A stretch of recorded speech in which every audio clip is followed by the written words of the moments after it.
Hello, everyone. Welcome to this is our fourth monthly meeting of the ASU Digital Accessibility Liaisons. And I'm Kathy Marks. I'm the IT Accessibility Coordinator at Enterprise Technology, and I'm the program lead for the Liaisons. So thank you so much for joining us this afternoon. Excuse me. Today we have a really exciting program lined up. We'll be talking with two ASU students with a disability to hear about their experiences with technology at ASU and what works and doesn't work for them and for students with their disability. After the panel discussion, we'll have another accessibility course giveaway. The accessibility documents course from WebAIM is a 5-week online course. You can take it anytime in 2023, or maybe it's a year from now. Just a heads up, you have to be online to win, and we do that at the end of the hour. Finally, for anyone who is able to stick around after the meeting for more open discussion about whatever's on your mind. So at 3 o'clock, we just kind of open up, everybody opens up their mics and we just have a conversation. First, though, let me give you some accessibility news and some updates. So I have a couple of real quick updates for you. In mid-March, the accessibility button, and it's in the sidebar that students see on the left-hand side at the bottom. This accessibility button went live on all of the Canvas courses.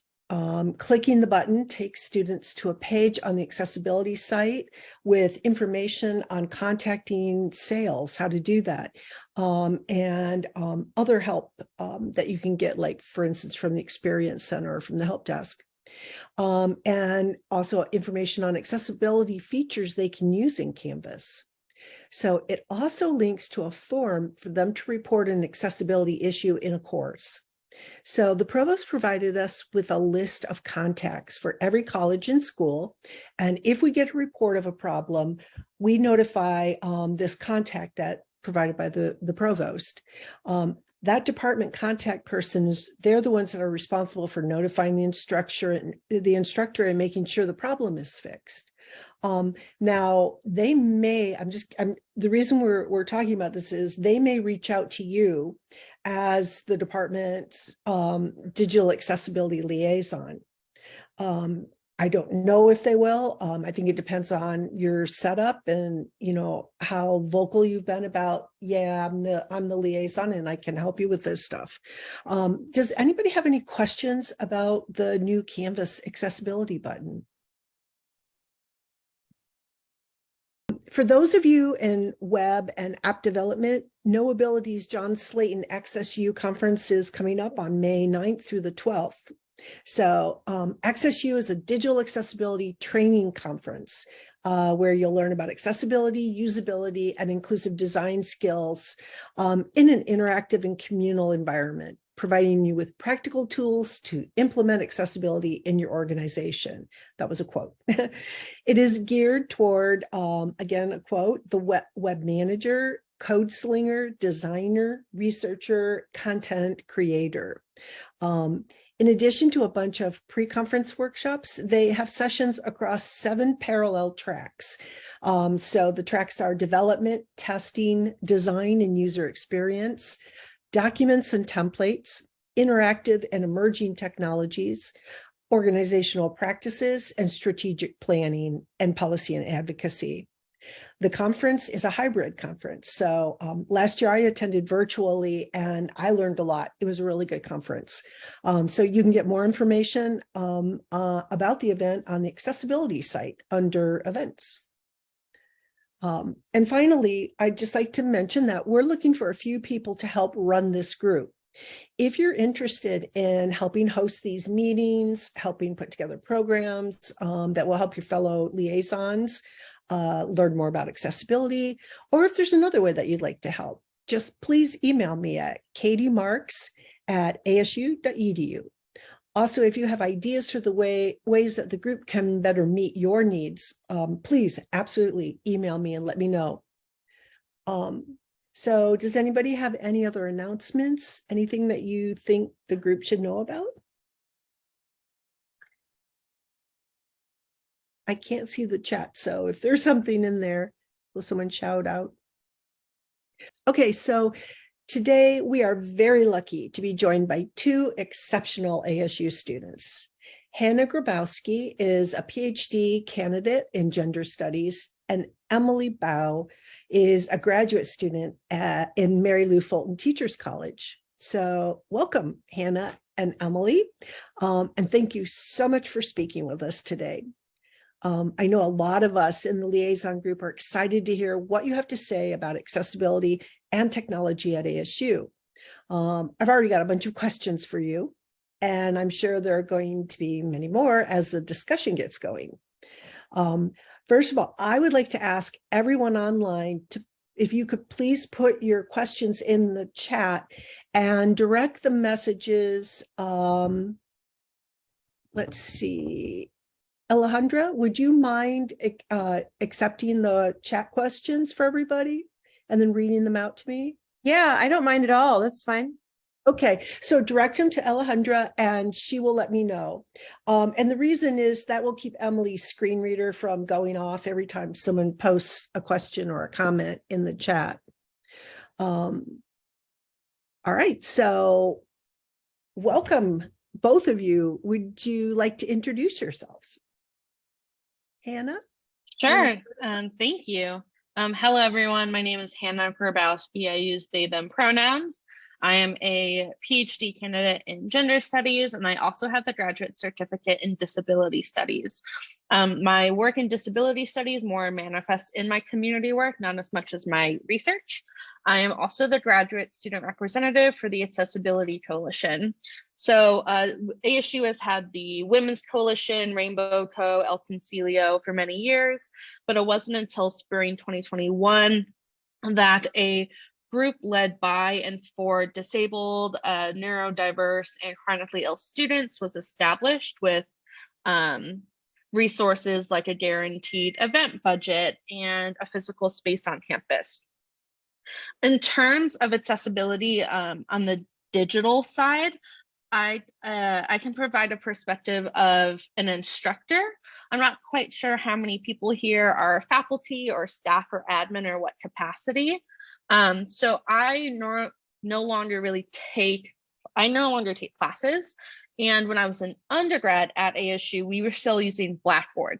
So we've already made great progress switching from Blackboard to Canvas. But I can talk more about what it's been like as an instructor and an upcoming faculty member to build a Canvas site by myself. I did not use like a course designer when I built my two classes. I already had shells from previous faculty members, but kind of redid them all. So I can talk about it from the instructor side, and I can also talk about it if those are interested and are more in a teaching position, what pedagogy and a teaching style that values disability looks like in terms of the content created and types of assignments and flexibility, and how to incorporate what we might call accommodations from the very start without having students need to disclose any relationship with sales. So that's just maybe a good introduction on the my background and the context in which I can share today. I have some notes from initial questions that we were given that I'm happy to answer, and I'm also happy to answer anything in an open discussion. But I'll pass it along to Emily to let her introduce herself. Like Kathy mentioned, my name is Emily Bow. I use she, her pronouns. I am receiving my master's degree in special and elementary education from Mary Lou Fulton Teachers College.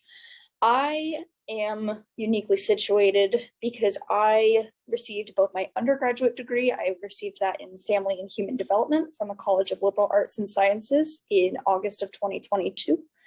And am now working on my master's degree. So I have stayed at ASU for both of those degrees. And so I can speak from the perspective of both an undergraduate and a graduate student. I also, in my time with ASU, have had the privilege of working for student accessibility and inclusive learning services. So I am very familiar with digital accessibility. I'm very familiar with textbook accessibility,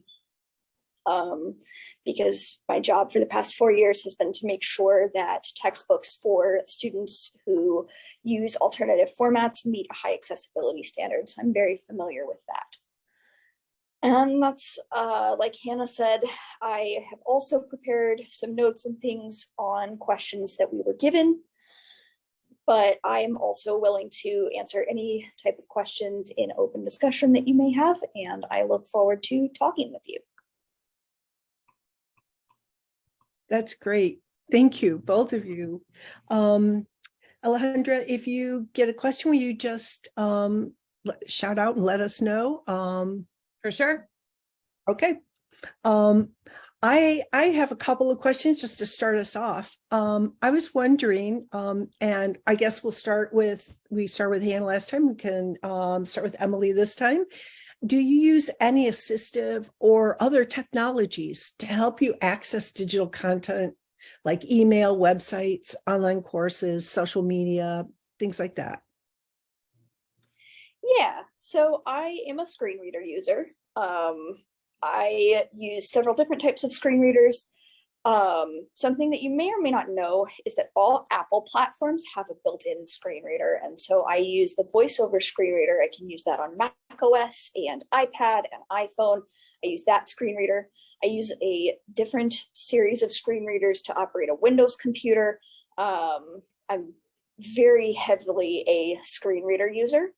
And I'm also, I'll see if I can actually position it in the camera. I also use a device called a Braille display that translates the input from the device. Right now it's connected to my iPad. It translates what you would be seeing on your screen into Braille, and also has a Braille keyboard so that I can type in Braille as well. So those are my primary assistive technologies, is screen reader and a Braille display. That's how I access most of my courses. Very interesting.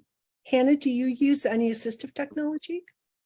None that are in relationship with my specific disabilities. My specific disabilities manifest more in physical classrooms and engaging with the content of the course.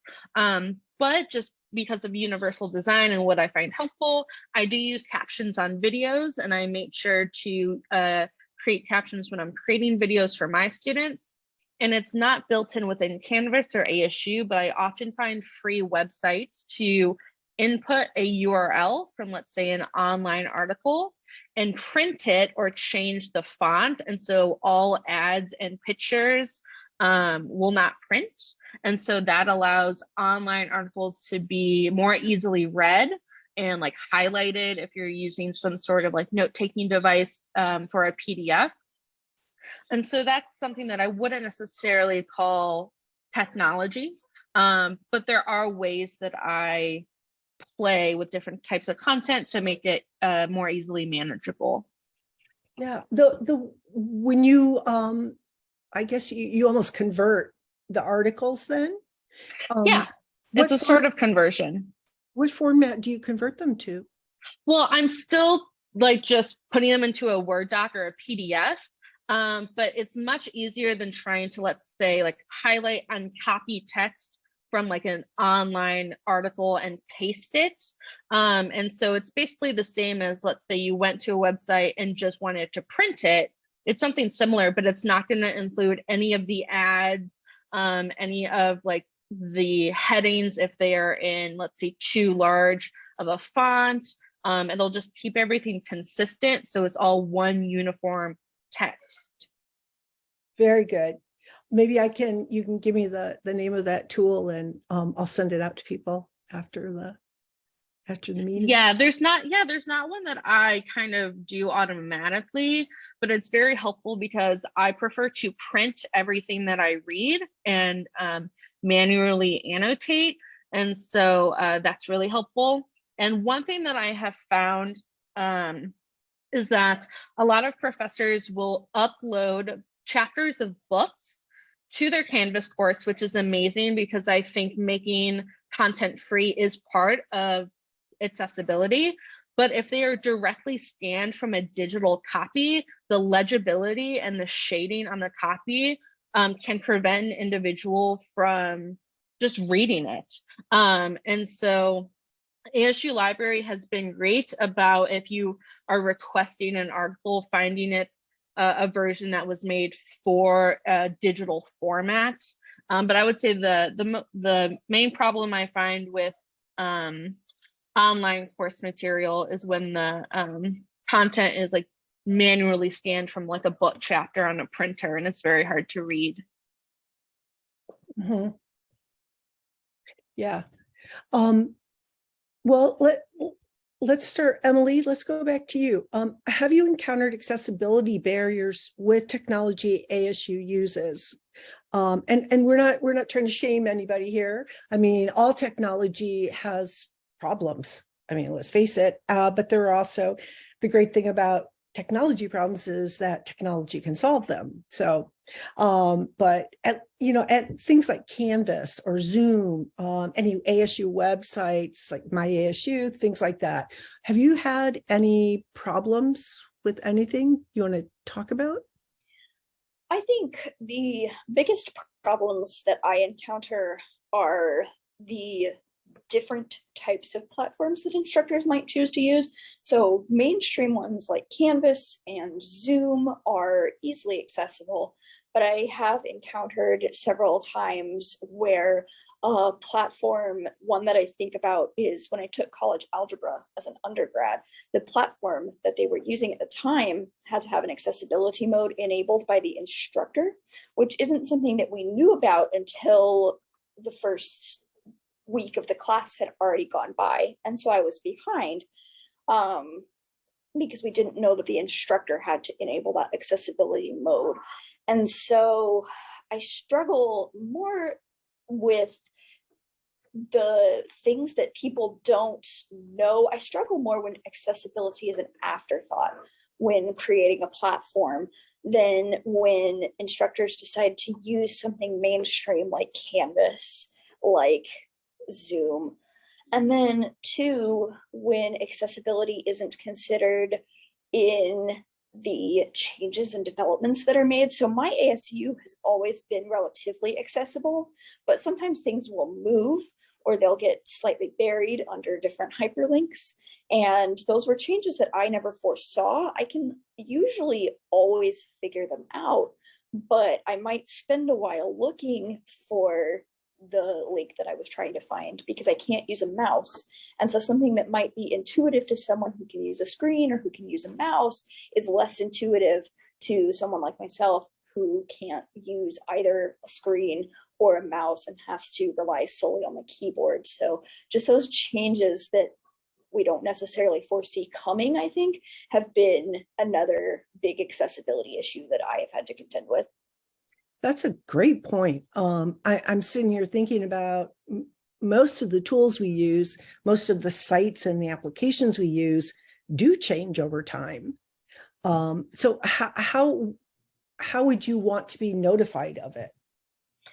I think the thing that I would want is, because change is good and change is important, but I think the thing that I would want is for people with disabilities to be included in the process of testing the accessibility of things before they're rolled out, and for that feedback to be taken seriously and to be given in advance of the rollouts, to be considered in advance. I think about the platform that ASU employees use to clock in and clock out was recently updated, and a visually impaired colleague of mine was asked to accessibility test it, but not with enough time. And so the feedback that he gave saying this isn't accessible wasn't considered by the developers because the developer was going to roll it out anyway. They had a specific timeline. So I think including those voices and giving those voices enough time to be heard is what I would say when considering making any changes or adding any new platforms for that matter. If you want to add a new innovative platform, that's fine and that's great. but read the accessibility statement, ask people with disabilities to test it before you consider implementing it and making it a mainstream platform. Yeah, absolutely. I think there's a big movement right now in digital and web development. They're calling it shift left, where we just shift we start thinking about accessibility earlier and earlier in the process, to actually the very beginning when we're in the design phases. Start considering accessibility then. Those are great points. Thank you so much. Kathy, can I interrupt? Of course. We have some questions, or should we wait till the end? Well, no, can I have Hannah have a chance to answer that question, and then we'll go to your questions. Okay, yep. The people are PMing me their questions. That's why I wanted to interrupt. Good. My answer is pretty short, so it'll move quickly. As I said, my experience being a disabled student and instructor manifests more in the classroom and in the content. So the way that an instructor or professor is presenting their turning in late work policy, or flexibility around types of projects, or if it's a timed test. So a lot of it isn't digital specific. It's more like an individual communication issue a lot of the time. And so I don't have many comments in terms of barriers with the technology itself. So. Cool. Thank you. Alejandra, do you want to start? Let's ask some questions here from the audience. Absolutely. All right. So from Wanda Huber, Hannah, I love that you said that the way to show that you value diversity is by developing accessible courses and materials from the start. Can you give an overview of your process? Yes, I would love to. Thank you for that question. I will start by saying all of it has really been foundationally formed from my field of study. So I am in gender studies, but within gender studies, we also consider race, sexuality, citizenship, geographic location. Are you in urban? Are you in rural spaces? And so looking at kind of the cross points of all of those things inform how I approach a class in general, whether it's in person or online. As it relates to disability specifically in my classes, I try not to have like a disability specific unit or module where we say like, okay, this week we're just talking about disability, because disability can exist in so many conversations that I try to integrate it into all of my work. So if I'm talking about public health, I'm talking about disability that week. If I'm talking about policy, I'm also talking about disability that week. And so there is not a universal narrative of disability, justice, and culture. And so I try not to segregate it into one single unit when I am creating classes. I also think about on the, not the content end, but inclusivity in the classroom, is thinking about how a student and why a student may or may not identify as disabled. In academia, disability is often just paired with accommodations through sales, but there are reasons why somebody may not be able to access a diagnosis. We know that there is a long history of medical racism in the US, and also a lack of free healthcare in the US prevents people from seeing the doctors and specialists they need that would allow them to have a diagnosis to put on file with sales that would allow them then to have accommodations. And so knowing that somebody may self-identify as disabled, but paperwork, quote unquote, says otherwise, is a barrier for students. And so if a student has a reasonable accommodation of, I need time and a half just for the very final exam, I am personally willing to just give that student that. If I know that student has come forth early, I know their work, I know that they care about the content, I see no reason why I should not give a reasonable accommodation, even if that student does not have the paperwork. I think that's a way to build trust and accountability and inclusivity in classrooms. I will also say, and this will be an article that I can share via email afterwards, is that flexibility and accommodation in some spaces is believed to like lower our understanding of rigor. That if we allow flexibility, if we allow late work, that a student is not going to be as successful like in the like understood workplace or in quote unquote real life. And there's a lot of studies to say otherwise. And I think also just interpersonal communications with my students says otherwise. Then I think valuing flexibility and accommodations regardless of diagnosis is how we foster inclusivity. Does that answer your question? I know it was a little long-winded. She says yes. Okay. Wanda says yes. I apologize. I should not be using pronouns unless I know what they are. Oh, it's fine. Yes. With Wanda, not with yeah, you're they, them. Anyway, moving forward, next question, and I think you may have addressed this already. One of the two of you may have addressed this already.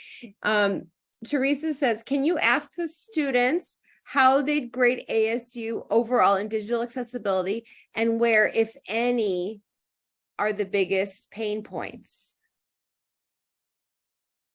Who would like to address this first? I can address that. This is Emily. So I personally find ASU to be doing very well in terms of digital accessibility. When I was considering grad programs, I thought about going elsewhere, but I didn't know what the processes, what the systems, what the environment at other universities was like surrounding accessibility. And I knew, because I was already familiar with ASU, I was already very comfortable with it, I was already very efficient at navigating it, that I could continue to be successful at ASU. And I think that ASU does very well in choosing platforms and choosing to make changes that are accessible for disabled students. Sorry, I lost my train of thought a little bit. I think the biggest pain points are the platforms that are external to ASU. I think there's no real way to regulate and make sure that those are accessible.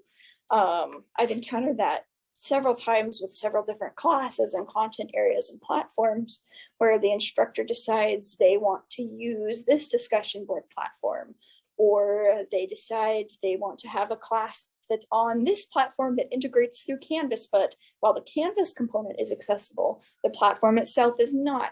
So I think just the inability to necessarily make sure that the platforms external to ASU are meeting the same high standards that ASU has set internally is one of the biggest accessibility pain points as far as digital technology that I have encountered throughout my career here at ASU. Thank you, Emily. And I promise my response to this question will be shorter than my last. I would say that the technology itself, for me, again, I do not use assistive technology like screen readers, I've been highly satisfied with it. I think any barriers have been user-based. And so I know that as an instructor, I know videos have the capacity to easily upload captions. I find that professors don't take the time or just don't think about it from the beginning that they need to do that before the class starts. So I think it's been less about the technology not being great and more about accountability on instructors to prepare to use the accessible technology. If I could could say something here, I think this group, the ASU Digital Accessibility Liaisons, is maybe an answer to that problem. It's one answer. I mean, I don't think, we're going to do everything, but it is a start. That all of the people in this group, in this audience, are coming from every corner of ASU. And I think as we go back to our units, go back to our departments, colleges, schools, and we're talking about these issues. I think that is one way of communicating the fact that accessibility is the responsibility of every single one of us at ASU. So I think, you've really nailed one of our major needs, major problems in accessibility is getting the word out. Teresa says, thank you, such great info. I wish my faculty were on this Zoom, and I also concur. We're recording. You can show it to them later. Oh, thank goodness.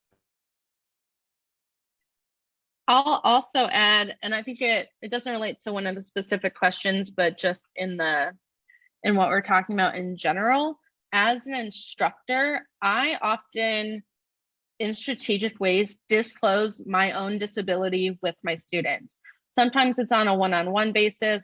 Sometimes it's within my statement of accessibility in my syllabus about like how I've come to understand why certain practices are a responsibility.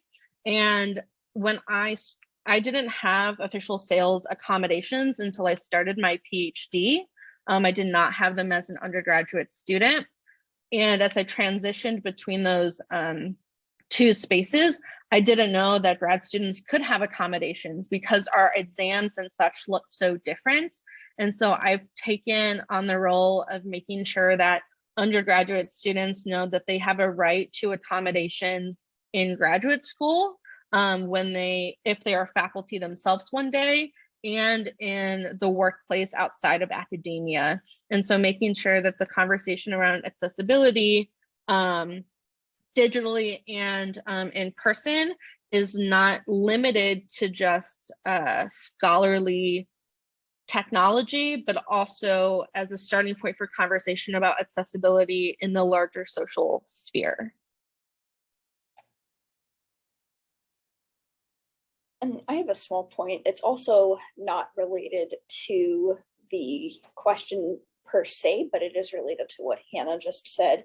And as someone who is studying to be a teacher and who's also disabled, one of the things that is very important to me to incorporate into my classroom and that I wish more instructors were familiar with is the concept of universal design for learning.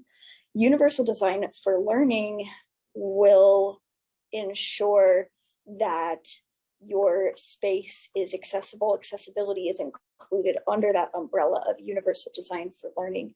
If you set up a class such that everyone can access it regardless of learning style, regardless of disability, you're more likely to make that an easier experience for your students. They are more likely to be able to learn in a way that is meaningful for them. So if you are providing videos with captions, regardless of whether or not a student has disclosed a disability that might benefit from captioning, if you are providing course texts in a Word document or a PDF with ads or pictures removed, even if you may not necessarily have a student with a documented disability in that course, that's still universal design. That's still a step that you're taking to make that course accessible, to make that content accessible. And you're going to help and benefit the most amount of learners by using those universal design principles and anticipating the needs of a diverse group of students. Emily, I have a question, just real quick, just from something you said. Do you learn about universal design for learning in Mary Lou Fulton? Is this something that you learn as part of your degree? yes, this is something that is embedded into several of the courses in Mary Lou Fulton, is creating a universal designed curriculum. So that is definitely something that is there in Mary Lou Fulton. I didn't see it so much in the College of Liberal Arts and Sciences, but it's definitely part of the Mary Lou Fulton coursework. Thank you, Emily. When I'm done speaking, I'm going to put a citation to a book that I highly recommend by a disability studies scholar.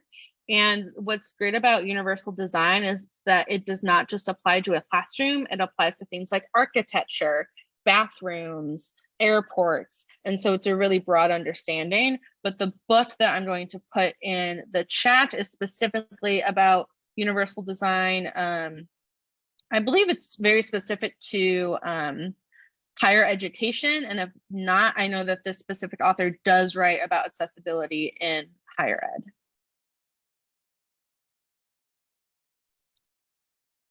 Do you want me? Okay. Oh, okay. So the book is called Building Access, Universal Design and the Politics of Disability, published in 2017 by Amy Hamray. I hope I pronounced that correctly.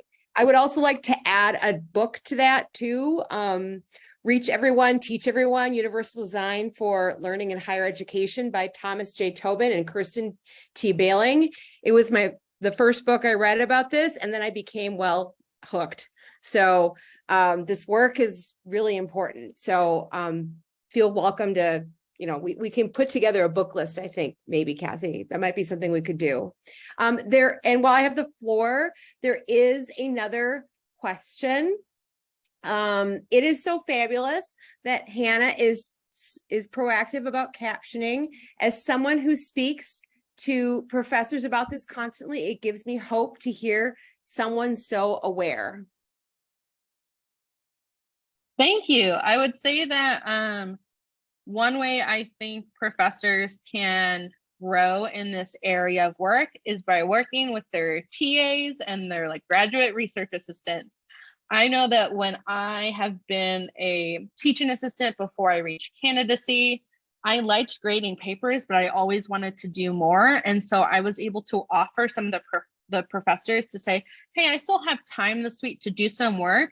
What if I took the initiative to not only caption the videos, but post the script as its own Word document additionally, if people would like to read it but not hear it. And they really caught on to that. And, it was nice to kind of use it as a stepping stone for my own work. But I think that if professors have a community of support to show them how to do this, and maybe even doing it together is really useful. If somebody is really good at captioning, but somebody else is really good at writing image descriptions, kind of a communal labor idea has been really helpful.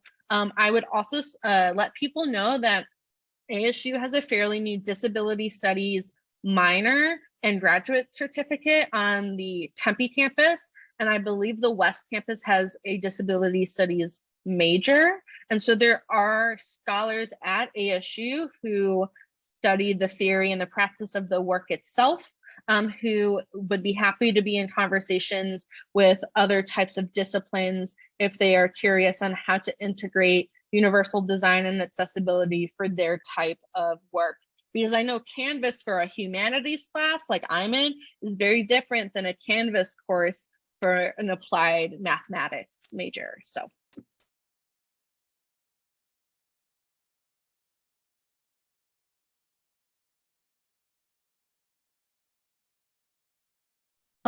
I think, Jacob, you were going to mention some, let's see.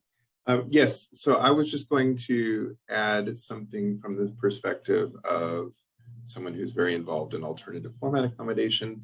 For those of you that do not know me, my name is Jacob Bunch. I am the Senior Program Coordinator for Alternative Format Services at ASU. So what my position entails is I oversee all of the accommodation management logistics that go into providing alternative format accommodation to students affected by print-related disabilities. So this is blindness, visual impairment, physical disabilities, learning disabilities, and similar that may impact their ability to use traditional print material. So there's a couple of things I was going to add as we were having this discussion on digital accessibility. So one of the very common questions that I get is, well, I'm choosing to use a publisher platform. How can you help with that? So I will help to answer that. And I actually have made, through my years of experience, I've actually gathered some just general principles and things that would kind of help guide that process. So while our office, just to be very clear, our office helps with required textbook material conversion. And one of the issues that we run into is these publisher platform access issues. Our office does not have the direct ability to make remediations to that because of we don't have direct access to the back end of those publisher platforms, for example, for a number of reasons. So there is, however, a very interactive, collaborative process that we can engage in to help the student and or instructor to resolve a publisher platform access issue. So one of the things is to be very aware that that for a lot of these publisher platforms, there are a running list of known issues that are on the radar of the publisher to address, and they may or may not be addressed in the scope of that particular class, but they are aware of them. And you may want to ask the publisher what some of the reasonable workarounds that they have come across from the publisher side of things. From my perspective, I can also sometimes help students with publisher platform access issues with finding a print equivalent to your publisher platform material, and whether it is one that we manually convert for them into an accessible format, or if it's something that I can find from one of our accessible text partners, which is Bookshare, which is an accessible ebook service, and then Learning Ally, which is accessible audiobook service. And then we have also a partnership with something called Access Text Network. So we may be able to find the student an accessible print equivalent to that publisher platform material. However, if there is kind of a more complex extended issue of accessibility with this platform material, we engage with this interactive process between the student, myself, the publisher, access consultant. And so we would start by asking the student specific questions of what specific assistive technology are you using? What specific publisher software and particular e-text are you using, and how is it affecting your access to the course? And can you be explicit in terms of how you are navigating it and what particular steps you're having access issues with? So then from that standpoint, the publisher will usually work to validate the student access issues and try to replicate them. If they can be replicated, then there is a responsibility on the publisher to then provide us a reasonable alternative for that student. If they cannot be replicated, then we will then revisit that with the student and show them better ways of using their assistive technology with that particular platform. This may also sometimes, if it gets really complex, it may involve an ongoing discussion between myself, the access consultant, the publisher, and the student in having the student actively demonstrate their access issues and helping them to resolve those. But I just wanted to mention that as we were discussing digital accessibility, and that's a very, very common question that I get is, well, I'm not using a traditional print textbook, but I am using a publisher platform. What do I do then as the instructor? So this general process, again, just gathered from my years of experience doing this, is a general process by which we would follow to engage with helping to make some inroads to the accessibility of those kind of things. Some publishers have very, very defined publisher access issue reports processes, others do not. So what I've collected here is just, like I said, an amalgamation of my experience. So. Thank you, Jacob. I didn't really know how that process worked, and I appreciate it. I think that one rhetorical question I'll put out there, and I think this is a good question as digital accessibility liaisons for your own department, because students are not in a position to ask this question to their instructors, and it's an uncomfortable question. But if a professor or an instructor is choosing to use an outside platform, also if that platform is costing additional money for that student, why is that platform the only outlet to teach your material? There might be an answer, and then that's great, and then you can move forward. But if there is an alternative platform or type of material to still teach the same content, why not use that beginning, so that Jacob and these students don't have to go down this really long winding road to find a solution that could really halt a student's progress in that course. And so asking your colleagues if they're, again, it could be about digital platforms, it could be about a $200 textbook. Again, I know this is an uncomfortable question, but asking them, like, why is it necessary? And if they don't have an answer, or if their answer is like, this is my own book, I make a profit, push them about it. So I just wanted to share that. And one additional very brief comment to add is as you are planning your courses, I have found very, very good result, at least from my perspective, with utilizing library resources that already have full text HTML built inside them. So with that said, there is not only the ability to use that full text HTML, but some of those, by the way, have assistive technology already built into them, and the student can customize it to their particular need. For example, you can have screen masking, you can have text enlargement, you can have text to speech built in already into the article itself. So being mindful of the selection of those kind of materials. Again, the library has done a wonderful job to make sure that there's a broader breadth and depth to full text HTML offerings that already have assistive features built into them. Yeah. Well, it's it's almost 3:00. So I am going to thank you everyone this was a great conversation. I think we could talk for another hour or two easily. But I am going to ask us to break momentarily for this month's giveaway. Let me pull up hold on here.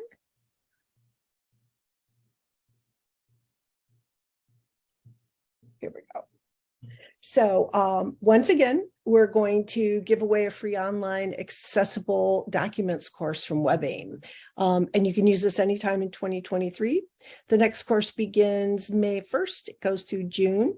The course is normally $125. So it was very nice of WebAIM to donate these to us.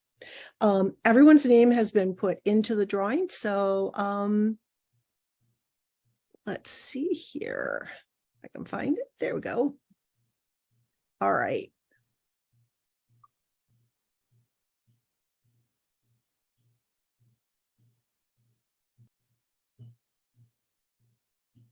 Kristen Elwood.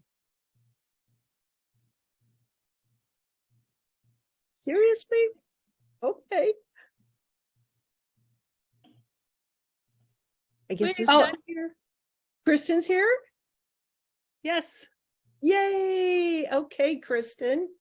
I will send you the code and the information for getting to the access and registering for the accessible course. Excellent. Thank you. Course. Yeah. This was a great one. Yes. And again, I want to thank Emily and Hannah for coming today and sharing your thoughts and your experience with all of us. Really appreciate you guys taking the time. See here. I think I might have one more slide.